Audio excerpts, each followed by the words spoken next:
1-2 Yohanes, 1-2 Petrus, itu namanya surat Katolik ya. Dan ada yang menceritakan tentang nubuat ya. Nah, kalian ini pasti tahu ini. Nubuat di ujung Alkitab, kalau lupa kebangetan ini ya. Ini ada kitab Wahyu. Jadi pembagiannya itu dilihat lagi ya. Itu nanti keluar di menjodohkan. Nah, ini kalian harus ini dengan ini dengan ini dengan ini. Oke, ini kelas 10 tentang kitab suci semester ini semester 1 ya. Kemudian semester 2-nya terkait dengan Yesus sebagai juru selamat. Ini buka aja bagian Yesus sebagai Tuhan ya. Di sini gelar Yesus sebagai Tuhan itu maknanya apa saja. Nah, kelas 11 lagi terkait dengan kelas 10 lagi dengan kisah sengsara Bapa dan kebangkitan Tuhan Yesus. Karena ini masa Prapaskah, saya ambil dari makna kematian atau wafat Tuhan Yesus. Itu apa saja poin-poinnya. Terus di sini ada Tritunggal, materi Tritunggal. Ini contoh devosi-devosi yang terkait dengan konsep Allah Tritunggal. Itu apa saja. Udah langsung ya, nanti dicari aja di bukumu itu, pasti akan ketemu contoh-contoh devosi. Terus yang terakhir perumpamaan. Yesus mewartakan kerajaan Allah lewat perumpamaan. Ini nanti kalian menafsirkan. Ini saya kasih kutipan perumpamaan, artinya apa. Nah ini dicari aja perumpamaan tentang kerajaan Allah itu apa saja. Mulai dari biji sawi, mulai dari juga penabur, perumpamaan tentang pukat, perumpamaan tentang pekerja di kebun anggur begitu ya. Tapi nanti muncul salah satu dan kemudian maknanya apa.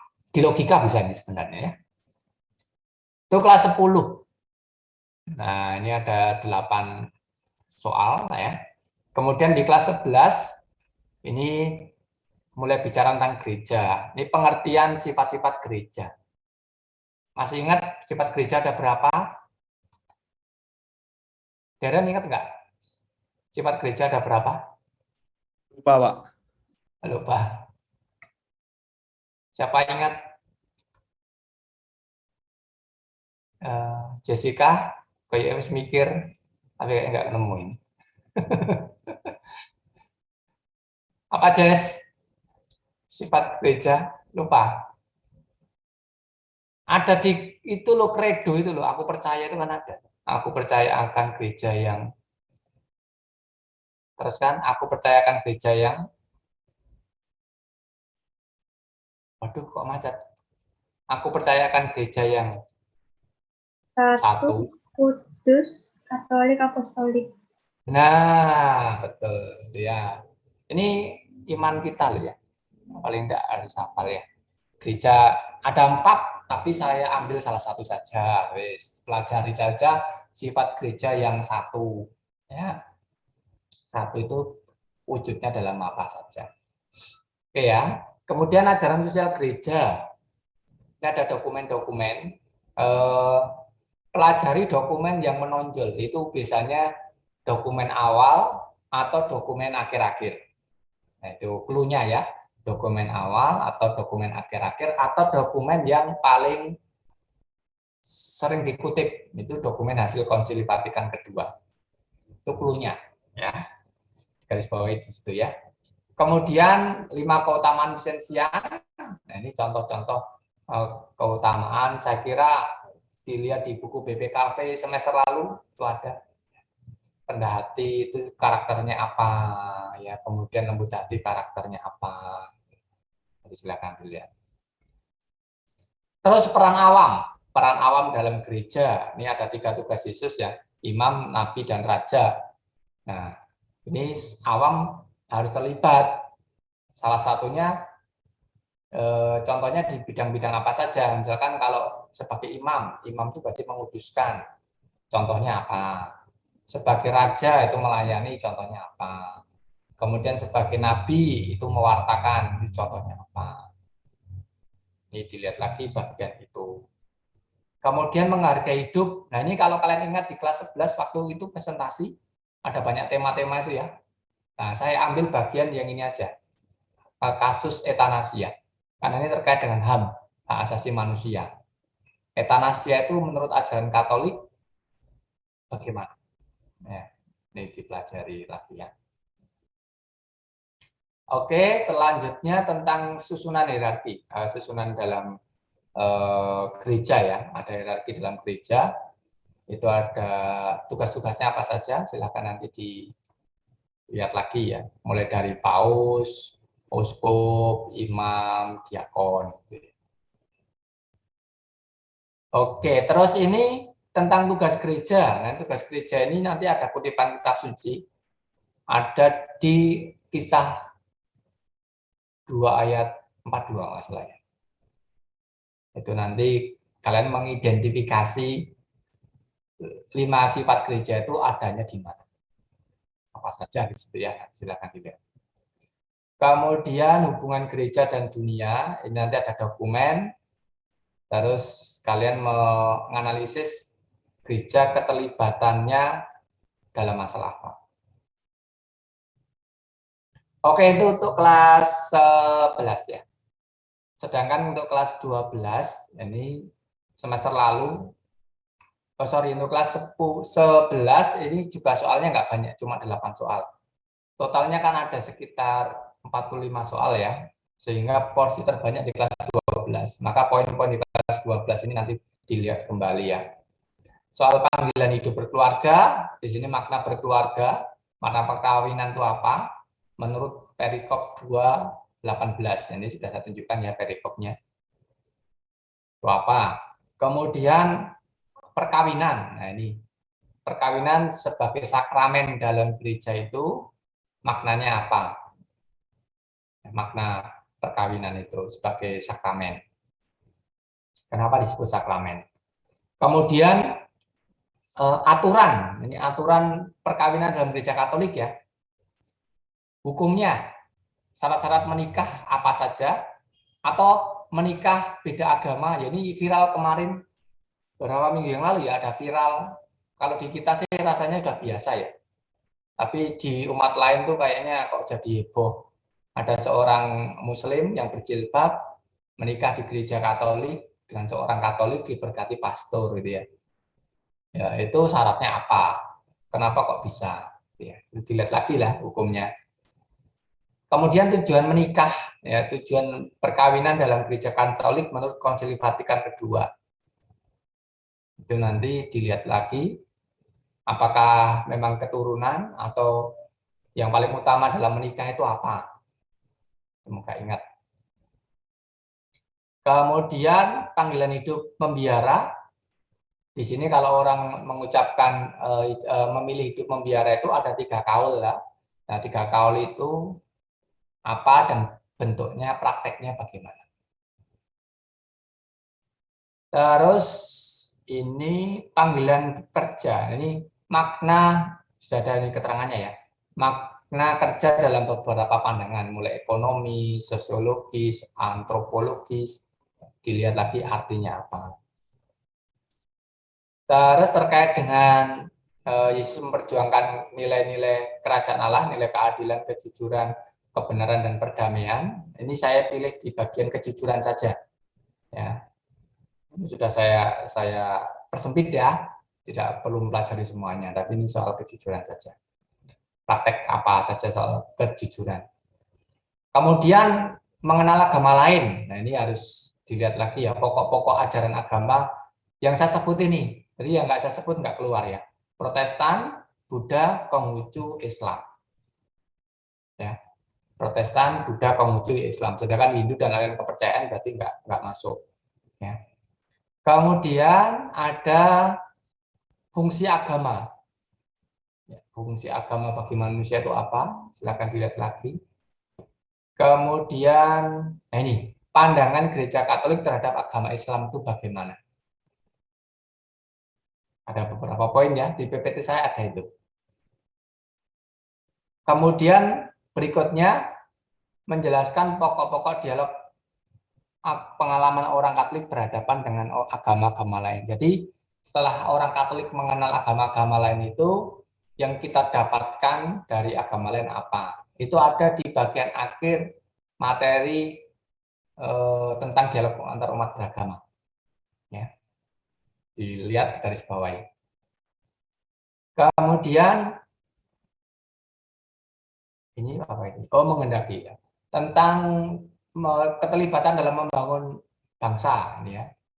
Ini bagian hak dan kewajiban yang harus kita penuhi ya. Masih ingat toh? Salah satu dasarnya itu adalah kita harus memberikan apa yang di hak negara dan apa yang di hak Allah. Seperti dasar yang diberikan Tuhan Yesus ya, berikan kepada kaisar yang di hak kaisar, berikan negara apa yang menjadi hak negara. Tapi ini konsepnya, nanti ada contoh-contoh pernyataan ya, praktek, nanti kalian harus memilih mana yang paling benar. Jadi kalau L2, L3 itu pasti bukan teori tapi praktek-praktek ya, atau penerapan. Kemudian ini L2 tentang keutuhan lingkungan hidup ya. Dilihat di bagian itu peran gereja menjaga keutuhan lingkungan hidup itu bagaimana. Kemudian nah ini konflik yang terjadi yang bernuansa agama itu penyebabnya apa? Nah, sekira jelas di diktat ada. Kemudian contoh-contoh dialog, nanti kalian harus memberikan ini contoh dialog apa gitu ya. Ini contoh dialog apa? Ada 3 dialog ya, mulai dari dialog kehidupan itu yang sehari-hari, dialog karya berarti kerja sama mengenai sesuatu, dialog pengalaman iman itu sharing pengalaman iman atau sharing doktrin atau sharing ajaran. Silakan dilihat. Kemudian memberi contoh tantangan yang dihadapi bangsa saat ini, ya krisis-krisis itu ya, krisis-krisis apa saja yang dihadapi bangsa saat ini. Ini materi terakhir ya, materi bab terakhir kemarin. Kemudian contoh yang terjadi karena adanya kesenjangan. Oh ya, kesenjangan yang terjadi itu disebabkan apa saja. Oke, terus ini L3, ini membaca teks ini ya. Membaca teks ini agak butuh kesabaran ya untuk membacanya. Di sini tentang panggilan hidup, nanti membaca kutipan, kemudian bagaimana membangun keluarga yang hidup dengan persekutuan yang benar itu caranya bagaimana. Kemudian memberi contoh menganalisa keteladanan hidup tokoh Kristen yang berjasa bagi bangsa dan negara. Ini kurang lebih seperti soal kemarin ya. Tokohnya siapa, kemudian keteladanan apa, jasanya apa. Silahkan diingat-ingat lagi. Kemudian menyimpulkan hubungan kerja dan doa. Terus, ini 5 keutamaan eksistensial. Merefleksikan pentingnya penghayatan 5 keutamaan eksistensial dalam kehidupan sehari-hari. Jadi 5 keutamaan yang kita pelajari itu ke depannya itu sangat berguna untuk hidup kita dalam bidang apa saja. Terus pandangan gereja Katolik terhadap umat beragama lain, Hindu, Buddha, Konghucu, dan aliran kepercayaan. Ini di dokumen Nostra Aetate ya. Terus nilai-nilai yang terkandung dalam kegiatan berdialog antar umat beragama. Oh ini dari ini kutipan ya, kutipan artikel, terus kalian menjelaskan atau memilih. Ini pilihan ganda kompleks kalau nggak salah. Pernyataan-pernyataan yang sesuai dengan teks di atas apa. Yang terakhir, memberi contoh cara berpartisipasi dalam membangun bangsa. Nah, ini saya kira mudah ya. Apa saja yang kita lakukan dalam terlibat dalam membangun negara ini. Itu kira-kira teman-teman kisi-kisinya. Saya kira kisi-kisi ini sebenarnya sangat membantu ya, karena sudah agak mengerucut. Nah, kalian belajar di bagian-bagian itu saja. Ya, karena kalau enggak nanti materinya terlalu banyak dan pusing ya. Maka kalau saran saya sih itu mending dibagi. Nanti mungkin jam saya nggak harus saya habiskan sampai akhir ya. Nanti ada saya kasih waktu mungkin bisa berbagi tugas, kemudian apa dirangkum, jadikan satu, pelajari dari situ. Pasti sudah bisa. Ada yang ditanyakan dari kisi-kisi ini? Semoga jelas ya. Terus komposisi soalnya saya tunjukkan, bentar, sehingga kalian bisa lebih hati-hati mana yang harus butuh perhatian lebih. Maksudnya bobotnya ya, bobot soalnya itu loh. Nah ini, oke. Pilihan ganda sederhana itu nanti ada 14 soal. Nah, 14 soal, masing-masing soal itu bobotnya 1,8. Kemudian pilihan ganda kompleks ya, ini cukup banyak ya. Ini harus cermat ya karena di sana ada 15 soal dengan bobot 2, satu soal. Kemudian BS benar salah, ini juga pernyataan. Ada kutipan terus ada pernyataan, benar atau salah, setuju atau tidak. Itu satu soal bobotnya 2. Menjodohkan, nah ini cukup besar ya. Satu soal bobotnya 2,5 ya. Hanya ada 2 soal saja. Sedangkan rincian singkat titik-titik bisa 1 kata atau 2 kata ya. Itu satu soal 1,25. Dan terakhir urean ada 5 soal, per soal poinnya 5. Total 100. Untuk komposisinya tadi saya katakan kelas 10 8, kelas 11 9 soal, kelas 12 28 soal. Semoga membantu ya karena materinya lebih banyak kelas 12.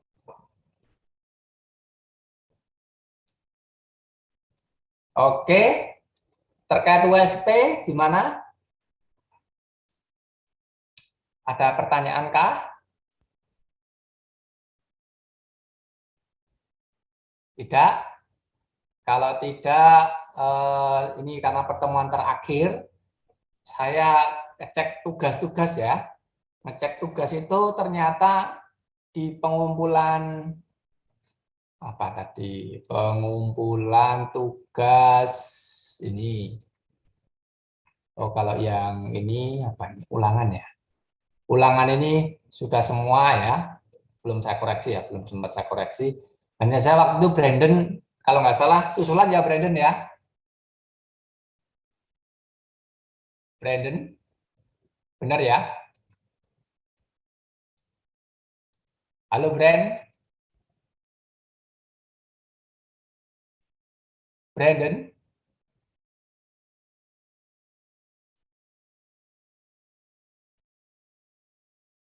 oh, nggak ada responnya Brandon. Ya, ya. Waktu itu susulan ya Brand ya. Halo, ulangannya itu loh Brand. Sudah kamu kirim ke WA aku ya.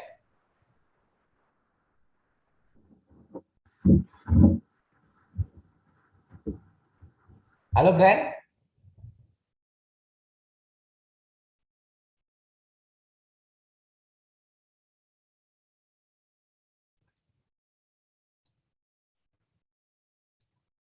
Yang lain sudah nih ya, tinggal Brandon aja. Seingat saya kok.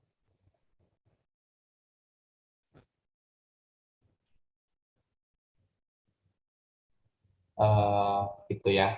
Terus yang agak masih belum komplit itu di bagian ini ya, 5. Pengumpulan tugas apa tadi? Bukti misa ya. Ini bukti misa masih banyak yang belum loh. Ya, yang belum upload segera ya. Ini. Oh, sorry. Terus direfleksi juga. Direfleksi ini saya tadi cek ada beberapa yang belum masuk ya. Refleksi mingguan. Mana refleksi mingguan?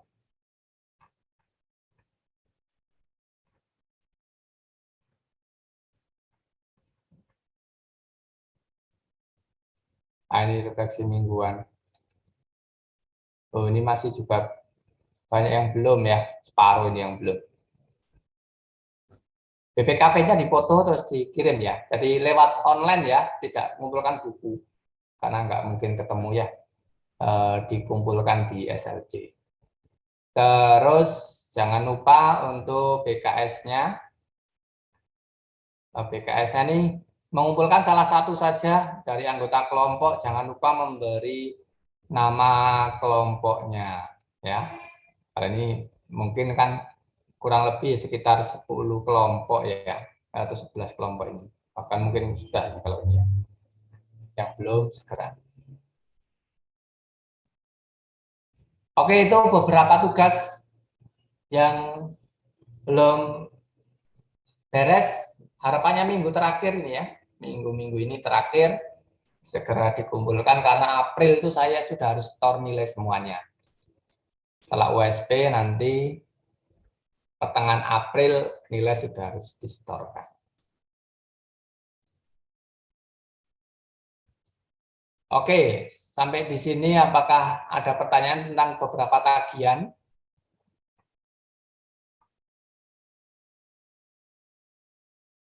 Kayaknya sudah jelas ya.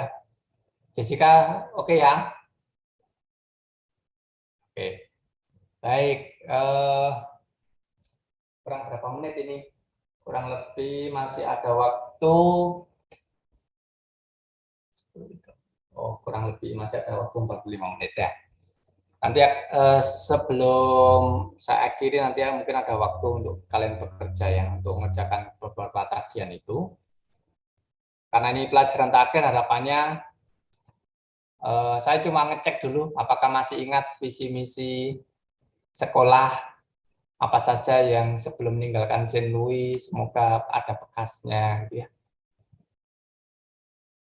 Brian masih ingat visi misi sekolah, Brian?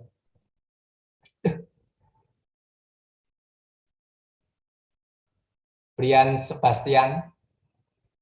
Nggak ingat Pak saya. Ada lupa. Nadia ingat? Nggak ingat juga, Pak. Aduh, ya apa kira RP lulus malah lali kabeh. Siapa yang ingat? Stanley? Kayaknya juga enggak. Gimana Stan?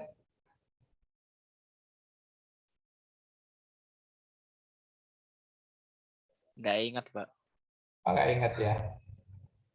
Oh, ini siapa yang mau menyelamatkan IPA 5 nih yang ingat? Saya hafal visinya doang, Pak. Oh, visinya malah. Oh iya, misinya nggak apa-apa, Vin. Ya, Pak. Sekolah Katolik berkarakter Vincenzian terdepan dalam terdepan dalam mewujudkan pribadi yang beriman mendalam, unggul dalam moral, cerdas intelektual, peduli pada lingkungan hidup, serta cinta pada sesama, terutama yang lemah dan terpinggirkan. Oke, gitu Vin ya. Terima kasih Vin. Ini Kevin mengingatkan kita semua ya teman-teman ya. Harapannya ya setelah ini kan 1 bulan lagi ya kalian udah lulus ya. Harapannya ini menjadi bekal lah ya. Ada 5 ya. Ada beriman mendalam, unggul dalam moral, kemudian cerdas intelektual, peduli terhadap sesama, dan cinta pada lingkungan hidup ya. Ini semua sebenarnya ya harapannya bertumbuh dalam diri kita semua dan terlebih menjadi pribadi yang esensial dengan 5 keutamaan tadi. Nah, kalau pelajaran agama ini memang sebenarnya semakin memupuk kedalaman iman kita ya, beriman mendalam itu. Harapannya lewat pelajaran agama kita semakin mengenal pokok-pokok iman kita dan semakin meyakini iman tersebut dan tidak hanya meyakini, melaksanakannya. Maka di masa Prapaskah, kalau hari Jumat lalu kita semua kan diajak untuk jalan salib gitu ya. Harapannya lewat masa Prapaskah pun kita semakin bisa merenungkan kisah sengsara Tuhan yang kalau direnung-renungkan memang ya harapannya semakin mencintai Tuhan karena Tuhan rela wafat demi kita semua. Ya. Ada yang sudah lihat filmnya The Passion of Christ ya?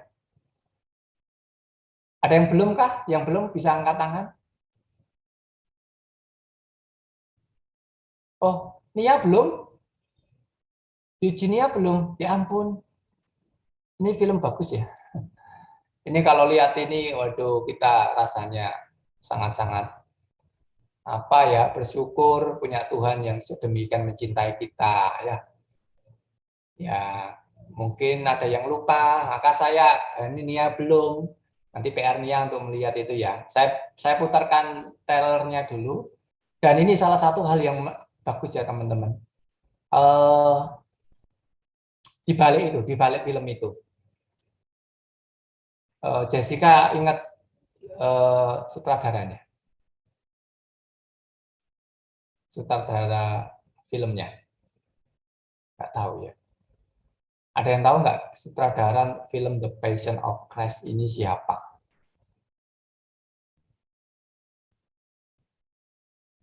Wah, nggak ada yang tahu semua. Ini seorang aktor terkenal.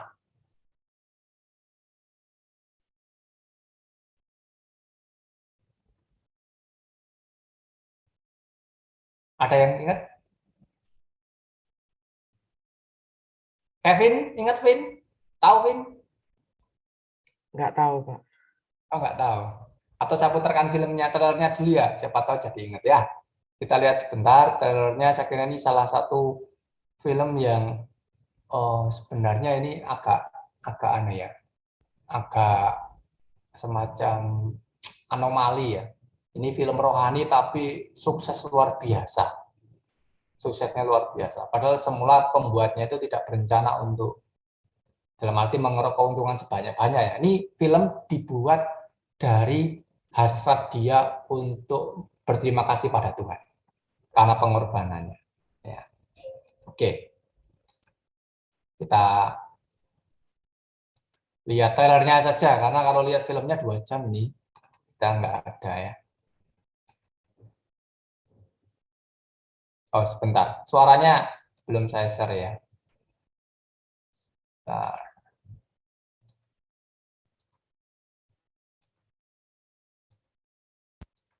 oke.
Yaitu yang Kristen ya, yang wajib melihat film ini. 12 jam masa terakhir hidup Tuhan Yesus. Ya, ini luar biasa filmnya. Tadi nggak keluar itu ya, siapa sutradaranya. Namanya Mel Gibson. Nah, Mel Gibson ini seorang aktor Hollywood yang sangat sukses ketika dia muda. Dia banyak membintangi film Hollywood yang kemudian meledak ya, laris ya, dan dia populer sekali waktu itu. Tapi dia seorang Katolik sebenarnya, tapi ketika hidup dalam dunia Hollywood mulai sudah melupakan Tuhan, tapi suatu saat ada peristiwa yang membuat dia akhirnya ditarik oleh Tuhan kembali. Nah, ada kemudian dia menceritakan satu pengalaman rohani ketika dia sudah mulai kembali ke Tuhan, Tuhan itu apa ya? Istilahnya memberikan pengalaman rohani lewat doa. Jadi diceritakan dia sedang berdoa di depan salib Tuhan, karena dia Katolik ya, salib Tuhannya kan ada ininya, ada korpusnya ya, ada patung Tuhan Yesus itu ya. Dan dia melihat bahwa patung itu hidup. Di matanya itu patung itu ya seperti Tuhan Yesus yang disalib, ya ada darahnya yang kemudian menetes gitu ya. Dan dia sangat apa istilahnya?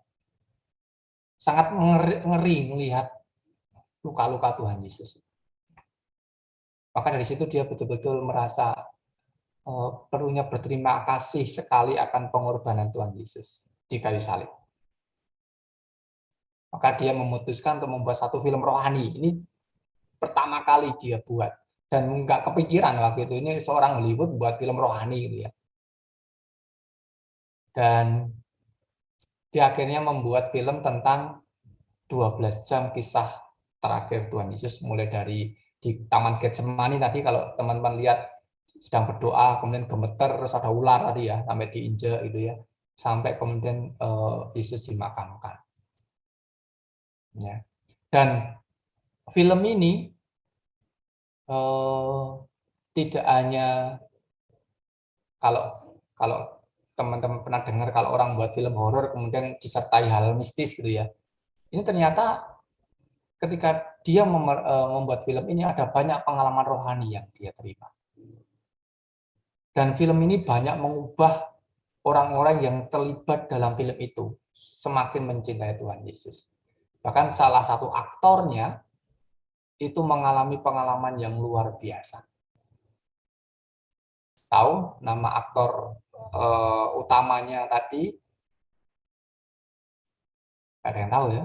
Ini aktornya namanya, inisialnya sama, G.C. Jim Caviezel ya. Dan umurnya itu pas 33. Dan itu tidak terpikirkan oleh Mel Gibson. Dia nggak tahu kalau dia berumur 33. Jadi dia telepon, atau kita lihat sebentar ya, ini kisah kesaksian seorang pemeran film aktor Tuhan Yesus yang betul diubah hidupnya. Nah, saya tunjukkan sedikit, nanti kalau komplit waktunya nggak cukup ya. Nanti bisa dilihat lanjutannya di rumah ya. Ini salah satu kesaksian dari pemeran utama kisah sengsara Tuhan yang diubah hidupnya lewat film ini.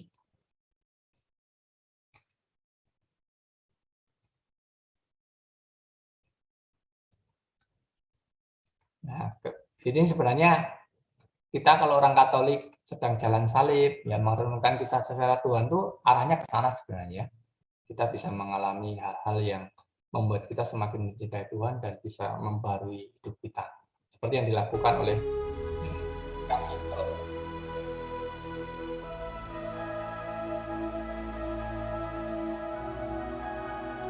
Nothing! Until then. The Nazarene said he'd rise again after 3 days. We will lose peace and order if it's true. Will the people believe it? The weak will. There will be no other gods. Kill him.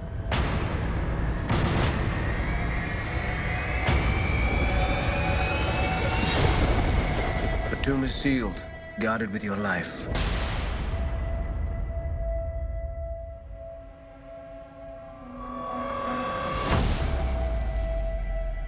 Tribune, Pilate summons you. The body has vanished. His tomb is empty. Where has he gone? You tell me. Already they're proclaiming him risen from death. The Emperor cannot arrive to unrest. We must find a body. Combed the city for bodies dead in the last week. Take them up. Everyone. His disciples. Where are they hiding his corpse? It was not his followers. Another body, sir, just revealed. No. told you the Nazarene was alive? Mary Magdalene. You're looking for something you'll never find. Open your heart and see. No more lies. What happened to the body? The ropes, they just exploded. You should have returned by now. I have seen two things which cannot reconcile. A man dead without question. Di kelas ini ya, beberapa aktif ya. Ada Brian yang sering Sisil, Selin, Kevin, Darren, Deborah, Yunia, Bacon, Jessica, dan teman-teman yang lain yang cukup aktif. Dan juga saya lihat ini cukup disiplin ya. Ini beberapa aja yang mungkin izin off cam, tapi selama pembelajaran saya cukup banyak, hampir semua on cam. Jadi saya hargai kedisiplinan kalian juga. Oke, kita ambil gambar dulu. Ini untuk kenang-kenangan dan juga dokumentasi pembelajaran pendidikan agamanya. Yang belum on cam bisa on cam sebentar. Nah, untuk kenang-kenangan ya. Saya hitung 1 sampai 3, bisa senyum gitu ya.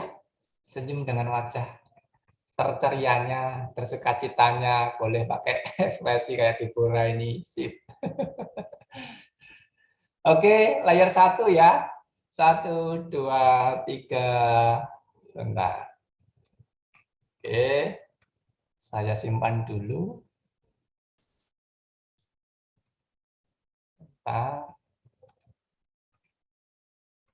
Nah, layar satunya ini yang belum sebas sama Debni ya. Kalau bisa on cam, yuk 1, 2, 3. Oke. Ya. Oke, sudah. Terima kasih. Terakhir saya presensi dulu ya. Nanti saya harus lapor ke Tatip dulu. Ini 34, 34 dengan saya, berarti 33, ada 1, 2, yang nggak datang kurang 1 ini. 1, 2, 3. 11, izin. 17, loh ada Darren tadi ada kok. 17. Ya, mungkin gara-gara saya host Pak, jadinya di atas. Oh iya betul. Nah. Oke. 22 nih yang belum kelihatan. 22. Oke. Baik, sudah komplit. Untuk jam ini yang menutup doa saya aja ya. Saya akan berdoa untuk kalian semua, semoga di akhir-akhir proses Sinlui dapat dilalui dengan baik ya, diberi kesehatan, menyiapkan ujian dengan baik dan hasilnya baik, serta nanti studi lanjutnya juga lancar ya. Dan saya minta maaf kalau selama 1 tahun mungkin ada kata-kata saya yang tidak berkenan gitu ya. Saya mohon maaf. Oke, kita bersatu dalam doa. Dalam nama Bapa dan Putra dan Roh Kudus. Amin. Bapa di surga, kami ucap syukur karena Engkau masih memberi kesempatan kami untuk mengisi hari ini. Dan juga kami bersyukur Engkau telah memberi kesehatan kami sehingga kami boleh berkumpul bersama di akhir pembelajaran pendidikan agama Katolik di Sinlui 1. Tuhan, kami bersyukur pula Engkau telah mengajak kami mengenal Engkau lebih dalam lewat pembelajaran agama ini. Semoga apa yang kami dapatkan menumbuhkan iman kami, sehingga kami semakin hari semakin mengenal Engkau, semakin mencintai Engkau, dan semakin melaksanakan apa yang Engkau kehendaki dalam hidup kami. Maka ya Tuhan, kami serahkan seluruh proses yang telah kami lalui dengan tangan penyertaan-Mu. Dan jika dalam hari ke depan kami akan menghadapi ujian akhir, semoga Engkau memberikan kami kesehatan selalu, sehingga kami mampu mempersiapkannya dengan tekun, dengan penuh tanggung jawab, dan penuh sukacita, agar kami bisa mengakhiri proses pembelajaran di Saint Louis ini dengan hasil yang maksimal. Ini semua kami lakukan demi keluarga kami, demi sekolah kami, dan tentunya bagi masa depan kami.